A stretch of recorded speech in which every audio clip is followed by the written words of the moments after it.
हम लोग अनजाने में अपने पेरेंट्स के साथ काफी जुल्म कर जाते हैं। किस तरह मैं आपको मिसाल देता हूँ। एक साहब थे लाहौर में जिनके वालिद साहब को ब्लड प्रेशर शुगर की शिकायत थी और हर महीने रूटीन चेकअप के लिए वो अस्पताल जाते थे। तो बेटा एक दिन उनको अस्पताल लेके जा रहा था तो रास्ते में दफ्तर से कॉल आई बेटे को कि जो काम कर रहे हो छोड़ के फौरन दफ्तर आओ, इमरजेंसी है। अब उसने बोला यार मैं अब्बा जी को कहा लेके जाऊँ, घर भी दूर है, घर छोड़ने का तो दफ्तर से लेट हो जाऊंगा, दफ्तर लेके क्या ना जाने मुझे कितने घंटे लग जाए, अब्बा जी बैठे बैठे थक जाएंगे, क्या करूँ। फिर उसको ख्याल आया उसके दोस्त के करीब में दफ्तर है। उसने सोचा मैं अब्बा जी को वहां बिठा के काम निपटा के उनको फिर पिक करके अस्पताल ले जाऊंगा। उसने फिर ऐसे ही किया। दफ्तर से जैसे काम निपटा के वो दोस्त के यहाँ आया तो अब्बा जी ने बोला पुत्र मेरी तबीयत ठीक है, मैंने घर छोड़ते। बोला ठीक है जी, घर छोड़ दिया। अगले दिन वाले साहब क्या करते हैं, सुबह सुबह नाश्ता करके रिक्शा पकड़ के अपने बेटे के उसी दोस्त के दफ्तर पहुंच जाते हैं। बेटा माइंड नहीं करते, कहते चलो ठीक है दोस्ती यारी हो गई होगी, खैर है। अब्बा जी इसको रूटीन ही बना लेते, रोजाना सुबह उठ के नाश्ता करके रिक्शा पकड़ के वहां चले जाते हैं। 2 हफ्ते बाद बेटा नोट करता है कि अब्बा जी का ब्लड प्रेशर भी नॉर्मल हो गया, उनकी शुगर भी कंट्रोल हो गई है और हार्ट रेट भी सही हो गया है और जो मिजाज में चिड़चिड़ापन था वो भी खत्म हो गया, खुश रहने लगे। वो परेशान हो जाता है, दोस्त को कॉल करते हैं तूने अब्बा जी के साथ क्या किया है कि हर चीज कंट्रोल हो गई है। तो दोस्त ने कहा कि मैं कुछ नहीं करता, जैसे उनका रिक्शा आके रुकता है मैं अपने सारे काम साइड पे करके कुर्सी लगा के चाय बिस्किट मंगा के उनके सामने बैठ जाता हूँ और वो रोज अपने सिर्फ किस्से सुना रहे होते कि इंडिया से किस तरह हिजरत करके आए, कारोबार कैसे सेट किया, शादी ब्याह बच्चे, वो अपनी बातें करते रहते हैं। मैं चुप करके गाल पे हाथ रख उनकी बातें सुनता रहता हूँ। जब खुद ही थक जाते हैं तो सलाम करके रिक्शा मंगा के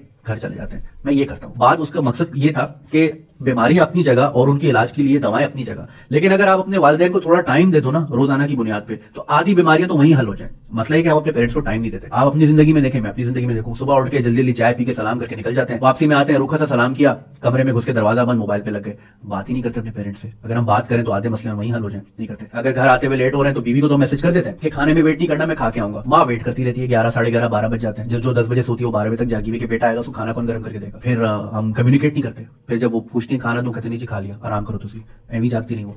तो पेरेंट्स को हम टाइम नहीं देते, ठीक है। दूसरा जो चीज हम करते हैं ना, जो जुल्म तो नहीं कहूं, मतलब जुल्म भी है एक तरह से लेकिन मजबूरी भी है, वो ये कि हमने पेरेंट्स से उनका माहौल छीन लेते हैं। जिस माहौल में वो पले बड़े होते हैं पूरी जिंदगी, हम बड़े होकर सबसे पहले उस पर हटाकर डालते हैं। किस तरह मैं मिसाल देता हूं। 14 अगस्त 1947 को पाकिस्तान बना। 14 अगस्त को मेरे वालिद अपने वालिद और वालदा के साथ लुधियाना से चले। 19 अगस्त को कराची पहुंचे रामसामी के एक मकान पे। 19 अगस्त 1947 से लेकर 2014 तक वो उसी मकान में रहे, वही मोहल्ला, वही दोस्त यार जिसके साथ खेला कूदा, बड़े हुए, बूढ़े हुए। 2014 में जी हम जवान हो गए, हम भाई, हमने बोला जी घर छोटा है, माहौल खराब है, हमें यहाँ से निकलना है, हमारी शादी अभी होनी है, हमें बड़ा घर चाहिए। हम वहां से उनको उठा के शहर के उस कोने पे ले आए जहां घर से निकलो तो ना बंदा ना बंदे की जात, ना रिक्शा नजर आता ना टैक्सी नजर आती है। हमें तकते रहते कि बेटा कब पुराने मोहल्ले छोड़ के आएगा। बोलते भी नहीं है कि यार कहां बोले, बेचारा काम पे जा रहा होगा। हम खुद ही उनकी आंखों में देख लेते हैं इनका दिल कर रहा है कि जिस दिन छोड़ के आते हैं, जिस दिन वो मोहल्ले से होके आते हैं, खुश होते हैं, ब्लड प्रेशर भी सही होता है, हर चीज क्यों, उनका माहौल उनको मिला होता है, ठीक है। लेकिन ये तो रही कराची के अंदर, ये शहर के अंदर तक की बात ना। बहुत से केसेस में क्या होता है, हम अपने पेरेंट्स को पूरी जिंदगी मुल्तान में गुजार के जी ठंडे अल्बर्टा ले जाते हैं कनाडा, जी अब्बा जी अब हूं तुसी अच्छे रहो। उनको समझ ही नहीं आता, उनको आप सारी जिंदगी का उनका एक माहौल होता है, एक मौसम होता है, हर चीज छीन के जी पाकिस्तान के हालात ठीक नहीं है, पाकिस्तान के लोग बड़े खराब है, पाकिस्तान में जी बड़ा जुल्म है, पाकिस्तान में लाइट नहीं है, छोड़े जी अब्बा जी